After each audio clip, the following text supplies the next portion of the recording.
Hola, queridos televidentes. Con un saludo muy cordial a la audiencia del municipio de Sonsón en el oriente antioqueño y a nuestro patrocinador, el Estadero Yacutur, en el kilómetro 6 de la vereda La Rápida, iniciamos nuestro programa de cada 8 días, Matemágica. Hoy vamos a hablar de uno de los legados, el mayor legado que nos dejó el matemático inglés Alan Turing. Sus trabajos terminaron en lo que hoy conocemos como inteligencia artificial. Y entonces nuestra pregunta al respecto es, bueno, les voy a decir en qué consiste primero un poco, muy someramente, de una manera muy sucinta, sin mucha academia, qué quiere decir inteligencia artificial. Inteligencia artificial, y lo conocemos por una sigla, por unas iniciales que son la I y la A. Entonces se habla de IA, inteligencia artificial. Esas es las iniciales. Y nos dicen, para entenderlo muy someramente, sin mucha parafernalia académica, que la inteligencia artificial consiste en construir máquinas inteligentes. El computador es una máquina inteligente. Vamos a ver en qué consiste la supuesta inteligencia, si es tan fácil o si es enredadito, lo veremos. Un robot es una máquina inteligente. La pregunta para iniciar nuestro programa es, ¿qué debe saber la inteligencia artificial antes de empezar a construir máquinas inteligentes? Esa es la pregunta con la que iniciamos y la vamos a responder pronto. Entonces, hablando de la inteligencia artificial, pero perdón, antes, qué pena con ustedes. Nosotros en el programa, antes de comenzar, tenemos siempre una frase. Ya vamos a iniciar una frase nueva. Vamos a decir que la matemática es uno de los productos más importantes de la civilización. La matemática es uno de los productos más importantes de la civilización. Esto hay que decirlo, en un programa pasado hablé de esto hay que decirlo sin vanidad. Yo, por ejemplo, no hago matemática para sentirme más inteligente que nadie, porque de verdad yo no soy ni tan inteligente, normalito pues. Por fortuna no tengo comprometido ninguna de mis secciones neuronales en el cerebro, por fortuna, pues por lo menos las más visibles. Esto hay que decirlo con mucha tranquilidad, sin nada de vanidad. Yo no hago matemática para sentirme más inteligente que, pero hago la matemática porque me fascina, le saco el gusto, me gusta enseñarla. Y además de eso, pues sí, si uno se pone a ver en la historia, la matemática es de verdad muy importante. Y gracias a esos procesos civilizatorios la hemos ido decantando, la hemos ido mejorando. Listo. La frase, y ahora sí, entremos en materia con inteligencia artificial.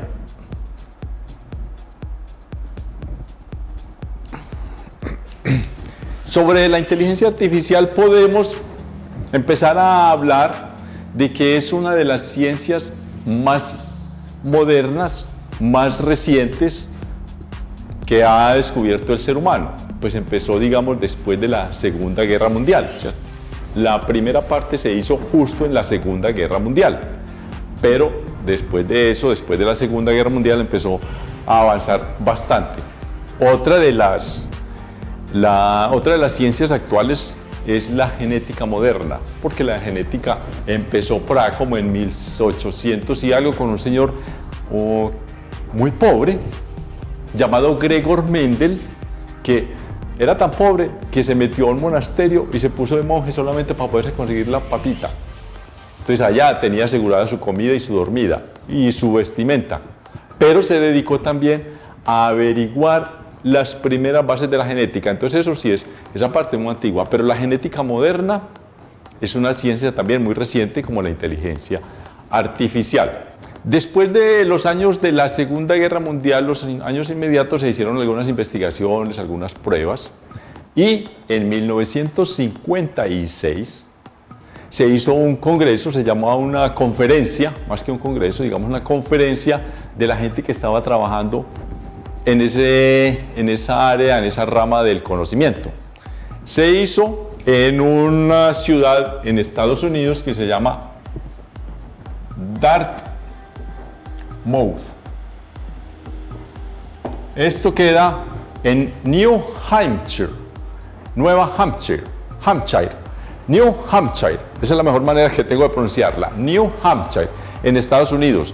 Y allá hubo gente que trabajaba con algunos esbozos de robots, algunas maquinitas que con electrónica y motores hacían algunos movimientos, y con algunos computadores que ya estaban mucho más avanzados que la robótica.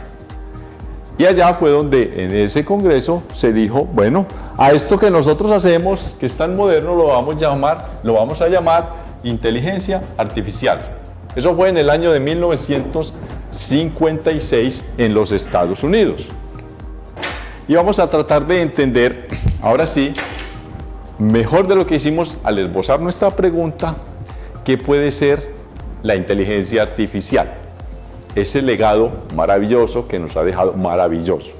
Lo que pasa es que a veces los seres humanos nos hemos enrumbado tanto, vivimos en una rumba que creemos que todo es diversión y nos olvidamos que detrás de eso hay un trabajo digno, grande, importante, concentración, viviendo como monjes los que lo hacen. Y nosotros nos enrumbamos y cogemos el celular como si fuera una tontería, una bagatela, cuando eso, llegar a un celular se necesita, pero mucho esfuerzo. Y no va a decir más.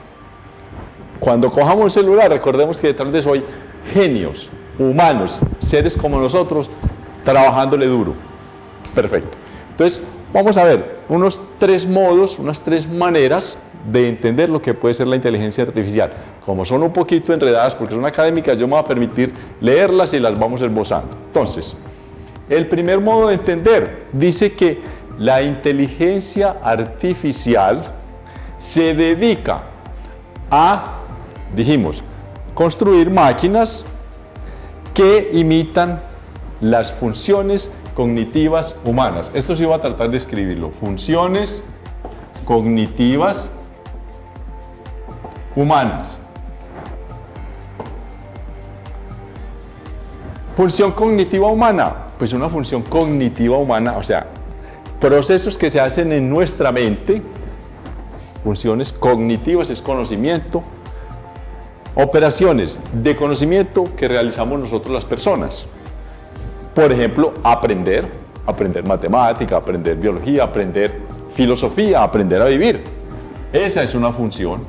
El aprendizaje es una función cognitiva humana. Bueno, algunos animales también aprenden, por supuesto, pero nosotros, nuestro aprendizaje es mucho más profundo, más detallado sobre el entorno. Y otro es resolver problemas.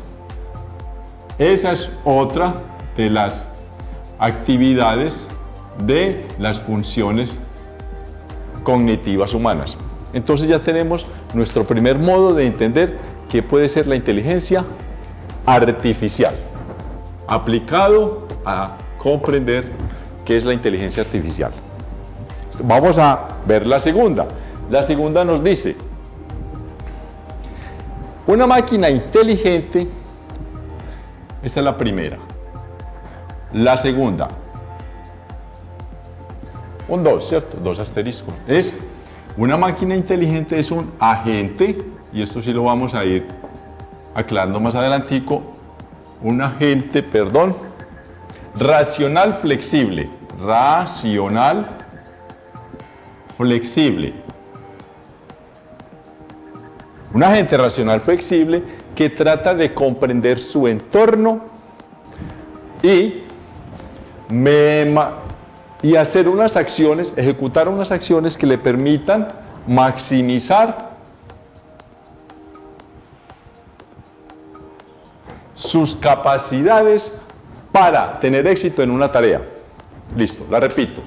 Una máquina inteligente es un agente racional, flexible, que comprende su entorno, que tiene la capacidad de entender su entorno, lo que le rodea, y a ejecutar acciones que maximicen sus posibilidades de éxito en alguna labor. Entonces, ¿por qué lo llamamos agente? Bueno, agente se define o se entiende como alguien facultado para, alguien a quien se le da una autorización para que ejecute alguna tarea. Entonces, lo más común que nosotros oímos hablar en agente es un agente del orden, un agente de policía. Ese señor está facultado por el gobierno, por el Estado, para que ayude a organizar la sociedad. Racional. Racional es que haga unos procesos que están involucrados con lograr un objetivo.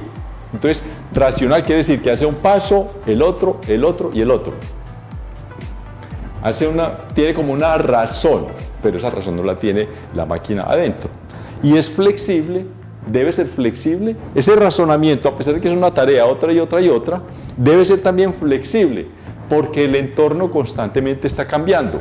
Y al cambiar, si él tiene siempre el mismo algoritmo, ya sabemos, nosotros hemos repetido mucho que es algoritmo, si él tiene siempre el mismo algoritmo, cuando el entorno le cambie, él se va a equivocar. Entonces, por eso debe ser flexible. Y vamos con la tercera manera, el tercer modo de entender qué es la inteligencia artificial. Y como siempre me voy a permitir aquí pastelear. Yo soy el único que puede pastelear, ustedes no. Es una rama de las ciencias de la computación que diseña el software. Esto se escribe así pues en el inglés, software. Y el hardware. Son palabras en inglés, pero ya les explicamos.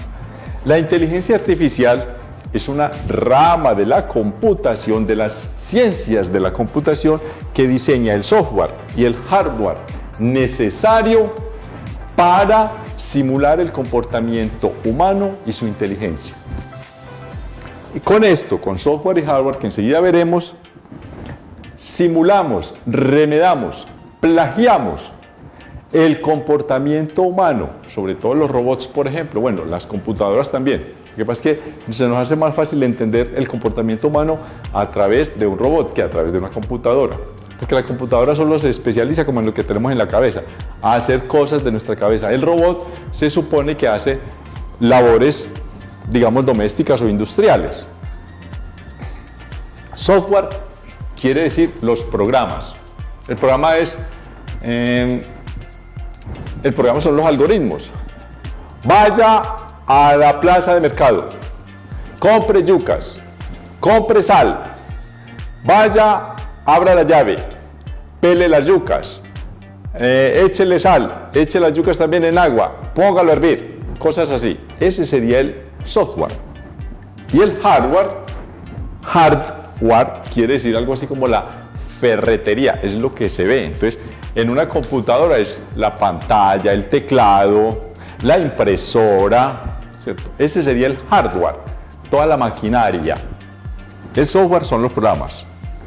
Ya tenemos aquí entonces tres modos de entender muy relacionados que puede ser la inteligencia artificial.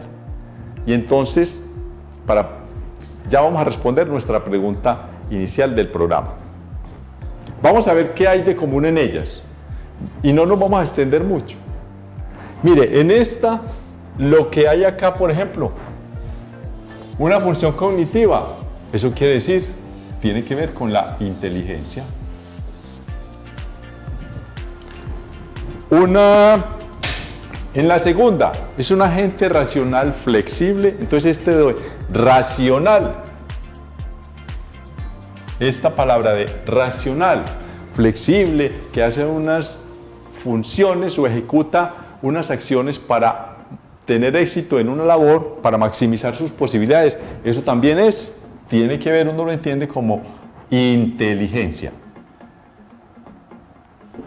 Y esta tercera, que es una de las mejores, porque no es tan académica como esta es la más fácil de entender, también inclusive al final dice inteligencia, vea lo que dice, que la inteligencia artificial construye el software y el hardware necesario para construir máquinas que simulen el comportamiento humano y su inteligencia. Entonces, en estas tres definiciones, en estas tres observaciones acerca de lo que puede ser inteligencia artificial, vemos que en todas lo común es inteligencia, que es también cómo aparece esbozado el nombre de esa ciencia y de esa disciplina, de esa tecnología, porque también tiene tecnología, todo tiene que ver con inteligencia. Entonces, para responder a nuestra pregunta inicial, lo que decimos es, lo que debe aprender, lo que debe atender esa ciencia que se llama inteligencia artificial, lo primero que debe hacer es comprender la inteligencia. Para poder hacer las máquinas que se parezcan al comportamiento humano, la inteligencia artificial debe comprender la inteligencia. Y aquí sí se nos viene un pequeño lío, porque entender la inteligencia no resulta tan fácil. Surgen muchos problemas al tratar de ver qué es inteligencia. Bueno, ¿qué es inteligencia? En uno de nuestros primeros programas, yo me acuerdo que hablamos de inteligencia, y dije que si atendemos a una apreciación, que no es una definición, pero digamos a una apreciación de inteligencia, que nos decía que inteligencia es adaptarse al entorno, ¿sí? Entonces una forma de adaptarse al entorno es, por ejemplo, que le echen a uno veneno y no se muere. Eso es adaptarse a un entorno, porque hay un entorno venenoso, yo paso por ese entorno venenoso y no me morí. Eso es parte de la inteligencia. Entonces, las cucarachas que sobreviven, algunas variedades de cucaracha que han sobrevivido a los bombardeos atómicos, a una bomba nuclear, a una bomba atómica, la cucaracha sobrevive, entonces la cucaracha resulta más inteligente que nosotros. Y entonces empieza uno como a decir, bueno, ¿será que sí la cucaracha es más inteligente que yo? Y yo por pura vanidad digo que no, que la cucaracha, que es un animal que uno lo pisotea, ¿cierto? Ya puede ser por vanidad, pero bajo esa observación, la cucaracha resultó más inteligente que los seres humanos. Son los problemas que tiene definir inteligencia. Uno de los más grandes problemas que hay al definir inteligencia es la conciencia.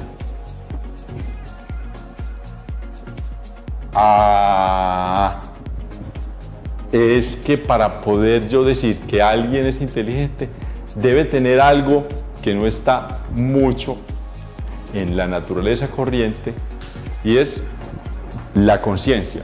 Pareciera, ¿cierto?, que los únicos que somos conscientes de que existimos somos los seres humanos. Parece, pues, y uno como que no lo ve fácil, ¿una mosca será consciente de todo lo que hace? Pareciera que no, ¿cierto? Habría que entonces convertirnos en moscas para poder definir eso. Pero en lo que uno ve, lo que uno ve, pues perdón la redundancia, lo que uno ve a primera vista es que pareciera que los animales no tienen conciencia de su existencia. La conciencia vamos a tratar de entenderla, es como esa capacidad que tenemos de ser conscientes, de saber que existimos como individuos y como especie. Yo creo que los caballos no saben que ellos son una especie que ha evolucionado de tal y tal manera, que sirve para tales y tales cosas. Yo creo que ellos no llegan hasta allá. Al principio, cuando se hablaba de inteligencia artificial, a los que estaban trabajándole a eso les parecía que simular la inteligencia, que saber en qué consiste la inteligencia era como fácil.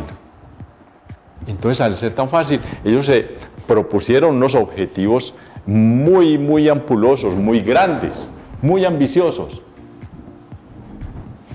porque lograron pronto desarrollar programas capaces de jugar ajedrez. Oiga, no solo capaces de jugar ajedrez, porque yo, por ejemplo, no sé jugar ajedrez, pero yo puedo ir a jugar ajedrez y todo el mundo me va a ganar.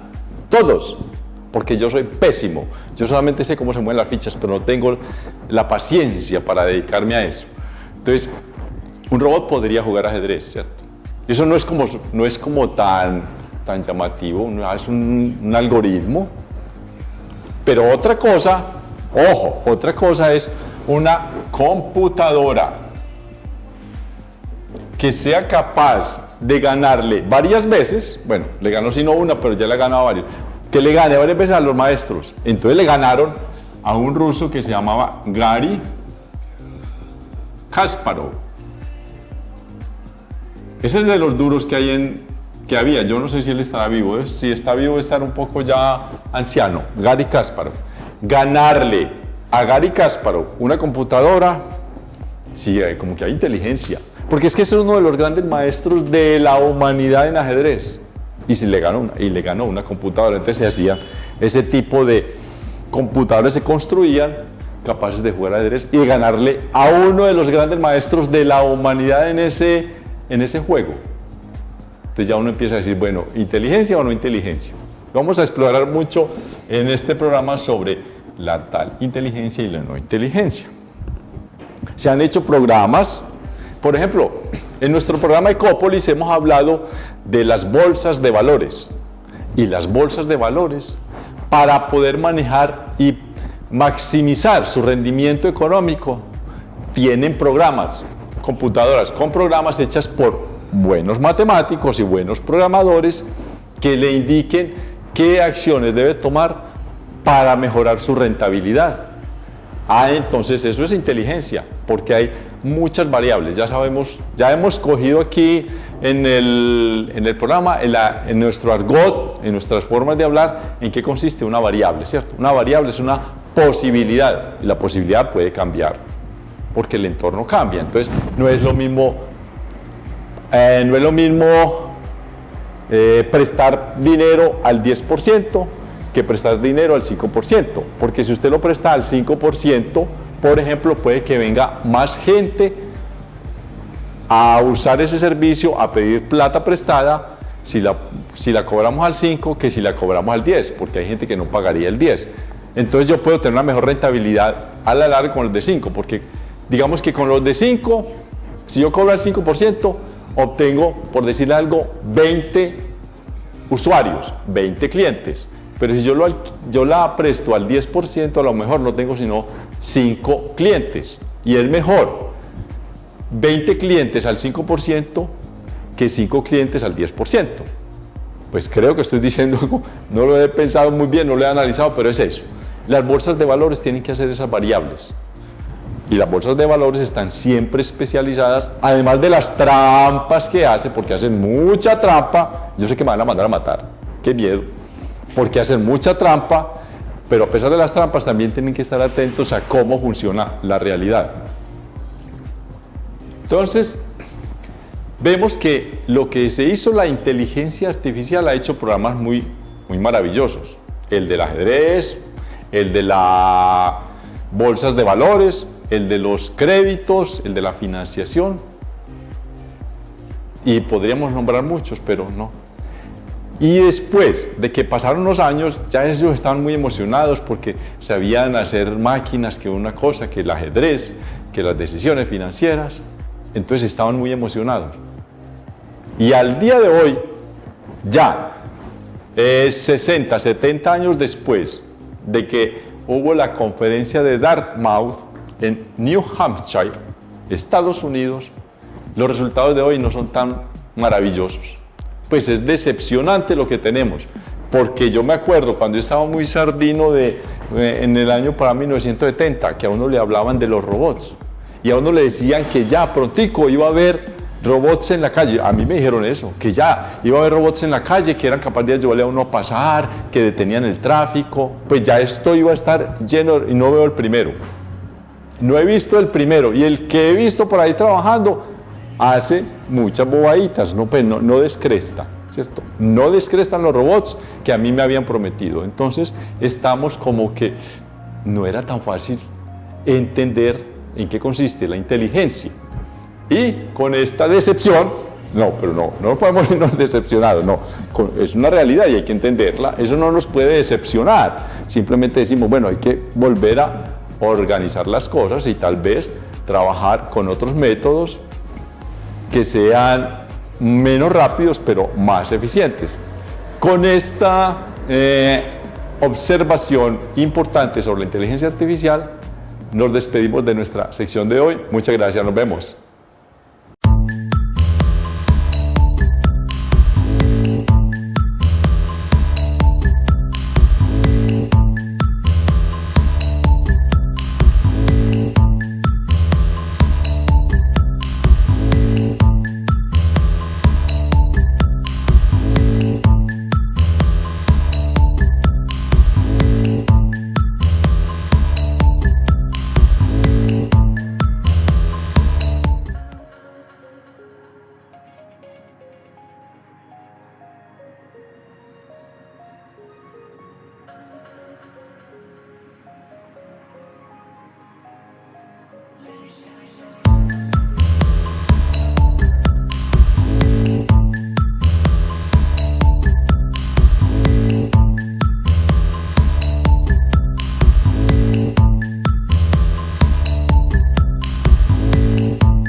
Érase que se era una vez, en 1934, un genio matemático que nació en cierta charcutería de cierto bulevar en París. Ah, queridos televidentes, estaban ustedes espiándome. Sigamos así. Entonces ya me ahorraron tener que dar grandes explicaciones. Continuemos. Después de la Primera Guerra Mundial, acordémonos que la Segunda Guerra Mundial fue entre 1939 y 1945. Esta es la Segunda Guerra Mundial. Vamos a hablar de la primera. La Primera Guerra Mundial se dio entre 1914 y 1918. Esta fue solo en Francia y esta sí se regó por una gran parte del planeta. No nos tocó a nosotros. En América no nos tocó. En esta época que nos interesa, de 1914 a 1918, los matemáticos de Francia, la investigación en ciencia y en matemática en Francia estaba por el piso, porque la Primera Guerra Mundial mató demasiada gente y entre ellos mató muchos matemáticos en Francia, porque a los matemáticos franceses los mandaron al frente de la guerra. Los alemanes, en cambio, sí fueron más cuidadosos y protegieron a todos sus científicos jóvenes, los protegieron. Y no los mandaban a los campos de batalla, los dejaban para un ladito lejos que no les tocara mucho. Y Alemania prosperó mucho en esa época porque los genios de la ciencia y de la matemática alemanes estaban protegidos por el Estado nazi. Los franceses, no hicieron eso. Bueno, cosas que pasan en la historia. Y esto fue mal, porque ya en Francia los matemáticos franceses no sabían de qué estaba pasando en el mundo. Ellos estaban allá, los matemáticos los mataban, entonces lo que se investigaba en otras partes, como sobre todo en Alemania, en Estados Unidos, no se sabía qué pasaba. Y los libros en que se estudiaba matemática en Francia eran muy deficientes. Entonces, una de las razones de por qué en Francia la matemática y la ciencia en general bajó tanto, disminuyó tanto su capacidad investigativa es por la guerra. Una. Y hubo varias, pues hubo otras, si nos ponemos a definir aquí varias, pues nos cogería el tiempo, pero hay otra. Y es que el Estado francés, por estar invirtiendo en la guerra, dejó de invertir en investigación académica. Perdón. Bueno, ahí vos acomodar. Yo recomienzo y vos, si se ve, pues no importa mucho. Entonces sucedió que el Estado francés tuvo que invertir mucho en la guerra. Y por estar invirtiendo en la guerra, olvidó invertir en la academia, en la investigación. Y entonces Francia prácticamente murió, y Francia es uno de los investigadores, los matemáticos franceses, le han dado mucho en esa cosa que llamamos civilización, le han aportado mucho los matemáticos franceses a toda la matemática. Algún día veremos, bueno, aquí hablaremos, claro, en nuestros personajes hablaremos de Descartes. Y otro personaje fue François Viet, importantísimo. O sea, Francia ha dado que hacer, pero en esta época se murió. Hasta que llegó en 1934, a finales de 1934, llegó un señor matemático, se puso a hablar con otro y le dijo, mira, en Francia en este momento somos 5 o 6 amigos que estamos dando más o menos las mismas materias, dictando las mismas materias en diferentes universidades de acá de Francia, en las más importantes. No somos sino 5 o 6. Venga, le dijo, bueno, digamos, André Weil. André, vamos a escribirlo, es importante ese nombre. André, yo no sé cómo se pronuncia Weil en francés, yo lo pronuncio como en inglés, porque este nombre no creo que sea francés. El apellido, perdón. Entonces André Weil llama a otro y le dice, venga, estamos mal, ¿sí o no? Hay que reconocerlo, somos 5 o 6, juntémonos y arreglemos esta locura de una vez, porque Francia, París, no puede seguir siendo la cenicienta de la investigación en ciencia y en matemática. 1934. Ellos no sabían, André Weil y el amigo, el colega, ahora sabremos quién es, no sabían que en ese momento estaban haciendo un matemático muy importante de Francia, Nicolas Bourbaki.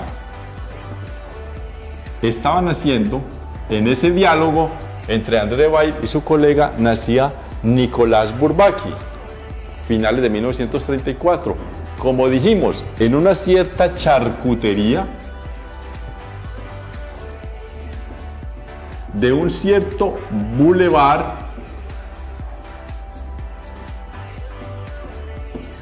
en París.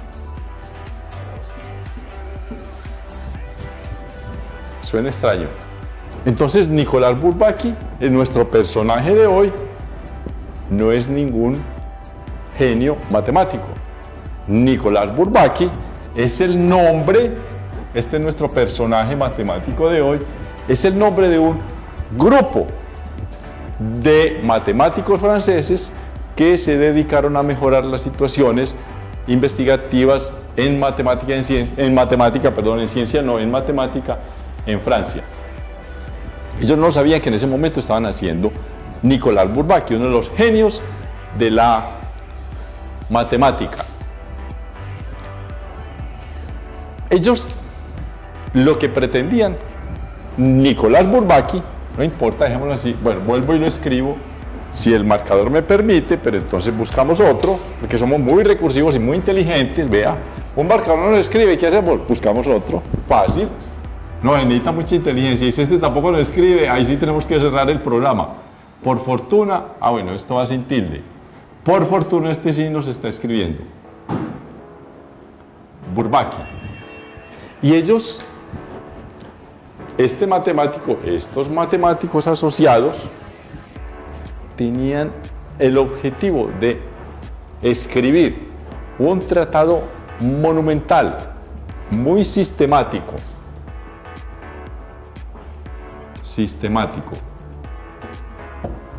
y muy riguroso.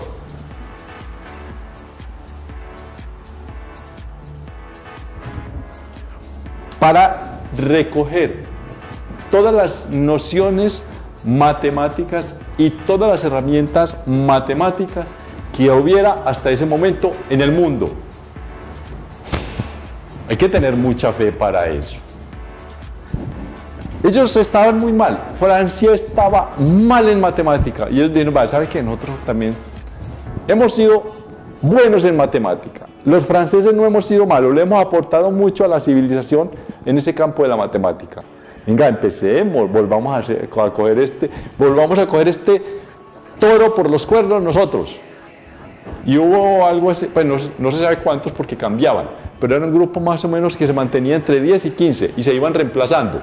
Y duró eso por ahí unos 40 años. Matemáticos investigando. Eso es un monumento enorme, recoger toda la matemática que hubiera en el planeta y sistematizarla de tal manera de que no nos equivocáramos con los símbolos. Por ejemplo, que el símbolo phi, esto significa el conjunto vacío, que el símbolo de pertenencia, que es este, bueno, no tan así, no una E como la hago yo, pero es este. Ese tipo de cosas había que hacerlas, porque los investigadores en Inglaterra escribían de una manera, los investigadores en Alemania hacían este símbolo, esta noción, la escribían de otra manera. Y los franceses dijeron, vamos a escribirla toda y a hacer cosas nuevas. Y a proponerle a la humanidad cosas nuevas. Se necesita mucha fe. Niños, jóvenes, adultos y gente de la sexta edad como yo, se necesita mucha fe para poder lograr mantener esto tal como lo concibieron. Pero ellas tenían mucha fe. Lo que hicieron fue, vea, vamos a ser disciplinados, vamos a hacer una seria disciplina, que nada de lo que a nosotros nos pase como personas y como seres humanos nos interfiera. Si yo tengo una discusión bárbara con mi otro colega de la escuela, llamémoslo así, Nicolás Bourbaki, yo no puedo permitir que esa enemistad que se nos crea por discutir conceptos matemáticos nos dañe la escuela Nicolás Bourbaki. Y se comprometieron y se agarraban. Y había unos que eran muy, ¿cómo se llama eso? Muy personalistas en su sentir y querían imponer su criterio. Y tenía que, para poder llevar a cabo Nicolás Bourbaki que saliera adelante, después tenía que ofrecer disculpas, tomarse unos tintos allá en ciertas charcuterías de ciertos bulevares en París y retomar el camino. Hay que tener mucha fe para eso. Ahora, el nombre Nicolás Bourbaki, bueno, hay dos circunstancias que tenemos que tener en cuenta de por qué tomaron el primero. Inicialmente tomaron solo el apellido, Bourbaki. Y si este marcador no nos escribe, renunciamos al programa, pues si nos escribió. Listo. Ellos tomaron solamente este, Bourbaki.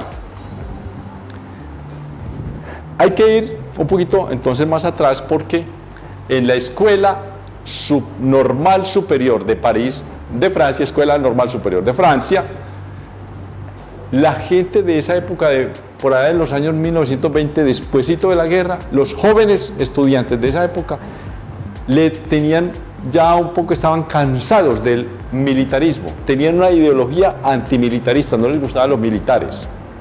Pero los militares son muy importantes en la investigación científica, porque para uno disparar bien un cañón, tiene que saber muchos detalles de física y de matemática. Entonces la guerra y la milicia de alguna manera también ayudan a que la matemática, ojalá que no fuera así, pero ha ocurrido. A través de la guerra hacemos descubrimientos. Entonces ellos eran antimilitaristas y les chocaba Y recordaron que por allá, en 1800, yo sí lo recuerdo, 1871, a mí me tocó, en 1871 existía un emperador que se llamaba Napoleón III. O sea, un nieto de Napoleón Bonaparte. Un nieto de Napoleón Bonaparte era el emperador de Francia en esa época, el rey de Francia, porque ya en esa época Francia ya no era tan imperio. Este señor Napoleón III tenía un general llamado Denis Bourbaki, ¿cierto? Vamos a escribirlo así, Denis Bourbaki, ¿cierto? Este señor Denis Bourbaki en 1871 estuvo en una batalla por allá en Creta, no sé, algo así creo, en Creta sería, en una isla por ahí en el Mediterráneo, y le fue muy mal. Y entonces estos estudiantes que estaban en contra del militarismo, no les gustaba que la escuela normal superior de Francia estuviera dirigida por los militares, hicieron una burla a este señor Denis Bourbaki y se pusieron como nombre después los de 1934 con André Weil, cogieron ese apellido para burlarse de los militares, ¿cierto? Entonces, lo que vemos es que en esa burla, estos señores ya de 1934, estamos hablando de 1871, ellos recordaron algo y cogieron este apellido para burlarse de los militares. Y pusieron el nombre de su grupo lo pusieron Bourbaki, todavía no lo habían colocado Nicolás. Hasta que cualquier día, y esto sí es cierto, esto sí es verdad, les apareció un señor de apellido Bourbaki, era griego, llamado Nicolaides, porque era griego, el nombre Nicolás. En griego, se dice Nicolaides Bourbaki. Y se les apareció, los llamó por teléfono a uno de ellos y le dijo: ¿sabe qué, señor? Yo hice un estudio sobre mi genealogía, o sea, mi linaje, desde tiempos atrás hasta el día de hoy. Yo soy de apellido Bourbaki. Y este señor, que estaba en París porque era un agregado comercial de la embajada griega en Francia, en París, les dijo: señores, y ese es mi apellido. Y yo sé que por ahí andan unos libros, por las librerías y por las universidades, unos libros de matemática, con este apellido Bourbaki, que es el de mi familia. Yo necesito que me expliquen de qué se trata, porque yo creo que ninguno de ustedes, yo he averiguado el linaje mío y el de ustedes, y ninguno de ustedes pertenece a mi apellido. ¿Qué es lo que está pasando con mi apellido? Se les apareció la Virgen y estos señores, pues, no, tampoco se asustaron ni nada, le ofrecieron disculpas. Vea, señor Nicolaides, listo, no hay ningún problema. Le explicaron de qué se trataba, que el señor, el abuelo, el bisabuelo de él había tenido un mal trance al perder una batalla. Y este señor aceptó las disculpas y él quedó como un miembro honorario de ese grupo. Entonces cada que la escuela Bourbaki, llamémosla escuela, se reunía, a él lo llamaban y lo invitaban, y él tomaba vinito de cuenta de ellos y pasaba muy feliz, pero no tenía ahí ni voz ni voto, pero iba. Y entonces ya, con el nombre de él en francés, este señor, este supuesto matemático, entonces cogió el nombre del agregado comercial de la embajada griega en París.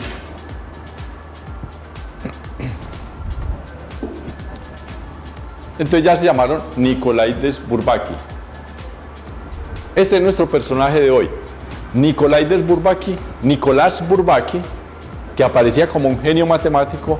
La gente medio sabía que era un grupo, otros no sabían que era un grupo y pensaban que de verdad era un matemático genialísimo.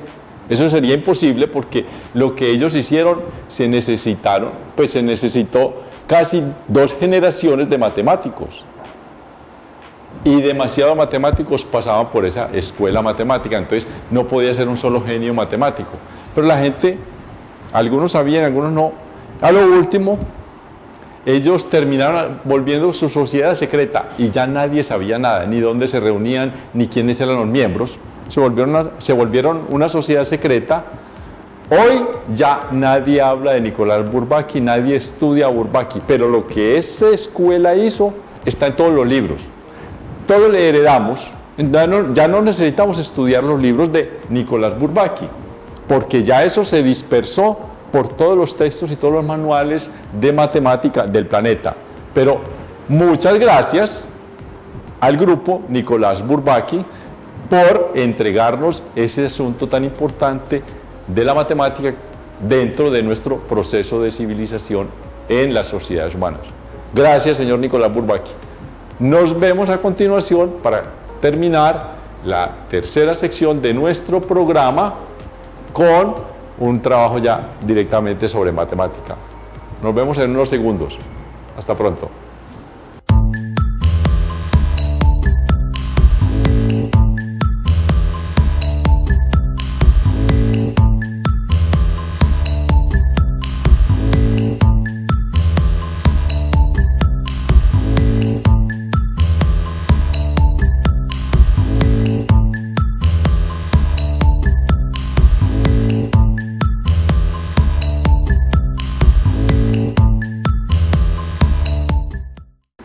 Amables televidentes, en nuestra tercera sección de matemática, no vamos a hacer como hemos venido en estas dos secciones anteriores, a hacer mucho discurso. Vamos a dedicarnos un poco a la numerología, a los números. La numerología es la brujería esa que dice que si uno tiene 2 más 2 y le da 4, uno es bendecido de Dios.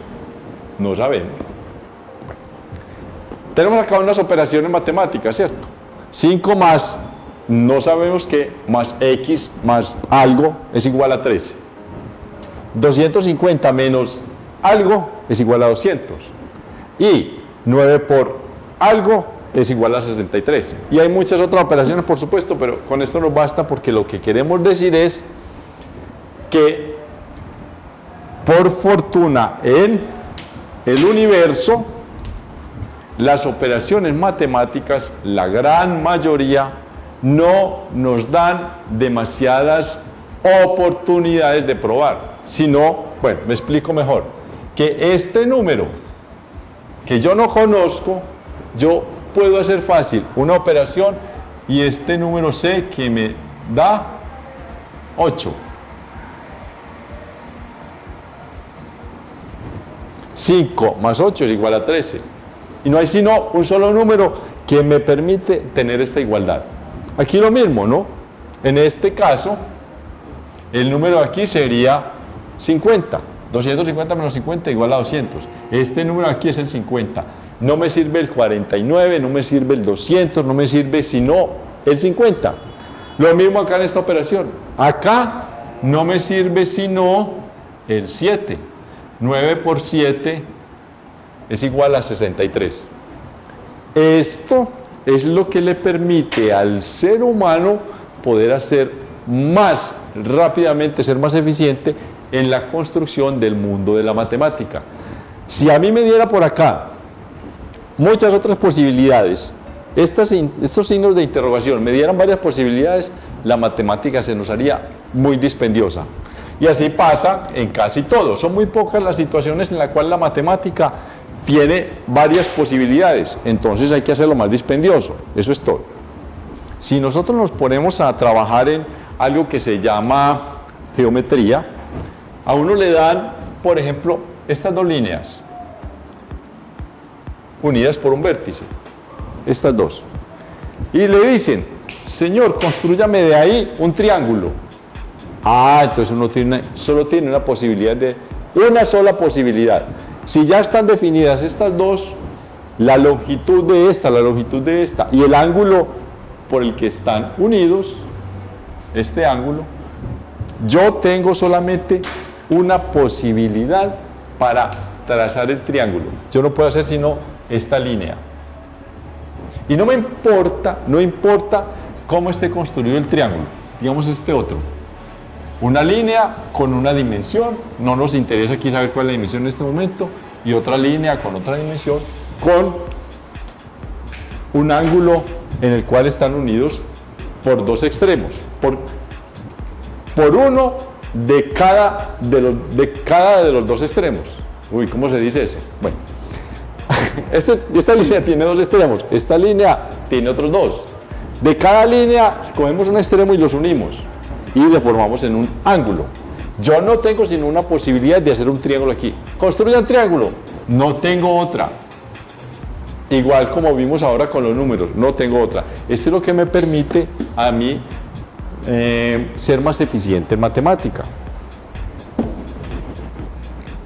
Yo puedo inclusive, a mí me dan un rectángulo, haga un rectángulo, entonces me dan estas tres líneas. Haga un rectángulo. Si yo quiero ser inteligente, razonable y hacer lo que me piden, hacer un rectángulo, yo no puedo poner una cosa así, por decir algo de esto. Bueno, perdón. No tengo sino dos marcadorcitos por ahora. Yo no puedo inteligentemente hacer esto, porque ahí no estoy obteniendo ningún rectángulo. Inclusive me dan, para este rectángulo, hagamos otro caso, me dan esto. Ya no me dan tres lados, me dan solo dos. ¿Qué hago yo? Yo no puedo hacer sino dos líneas, pero cada línea tiene solo una posibilidad, esta. No puedo hacer más nada, yo no tengo otra, y esta otra. Aquí me dio tres, aquí me dan sino dos, pero yo no tengo sino estas posibilidades para hacer lo que me dicen. Inteligentemente me dicen, razonablemente, rectángulo, yo dibujo un rectángulo. Esto no me sirve, yo tengo que hacerla aquí. Listo, chao. Pasen los números, pasen la geometría y vamos a tratar de hacer algo más adelante en una situación que se llaman las igualdades, las ecuaciones. Eso ya vamos a ver álgebra. Esto que acabamos de hacer ahí, de saber si el triángulo tiene más posibilidades cuando ya están fijos dos lados y el ángulo, esto no es otra cosa que la epistemología. Yo sé que a mucha gente es muy extraño, pero es porque, digamos, no tiene la suficiente cultura. Les parece que la filosofía sobra, les parece que la epistemología sobra. Mentira, la filosofía no sobra, la filosofía es la que me permite a mí hacerme las preguntas. Dijimos en un programa anterior, la filosofía es una provocadora, me provoca a investigar. La epistemología me permite tener unos métodos. Y la ciencia, y entre ellas la matemática, que es otra ciencia, las ciencias se descomponen, bueno, vamos a hacer un poco de digresión acá. Las ciencias pueden ser fácticas, o sea, factos quiere decir hecho, factos, un hecho. Se trabaja sobre hechos y sobre sucesos, eso lo hace la ciencia. La física, la química y otras trabajan sobre hechos y sobre objetos. La matemática es una ciencia también, pero es una ciencia formal. Se trabaja con lo que hay aquí, en las formas como yo dispongo los discursos. Listo, ahí acaba la digresión. Estábamos haciendo desde el principio, tratando de decir que yo solamente en matemáticas tengo una posibilidad. Cuando tengo otros elementos, a mí no me queda sino una posibilidad. Eso es epistemología. Y vamos a continuar viendo otras cosas donde las posibilidades son únicas. Tenemos acá, todos lo recuerdan, los estudiantes. Bueno, más o menos, trataré de ser más o menos, creo que lo hice más o menos bien. Aunque aquí tengo una regla, pero a veces uno es como medianamente tonto que no utiliza los elementos. Esto, recuerden, se llama el plano cartesiano.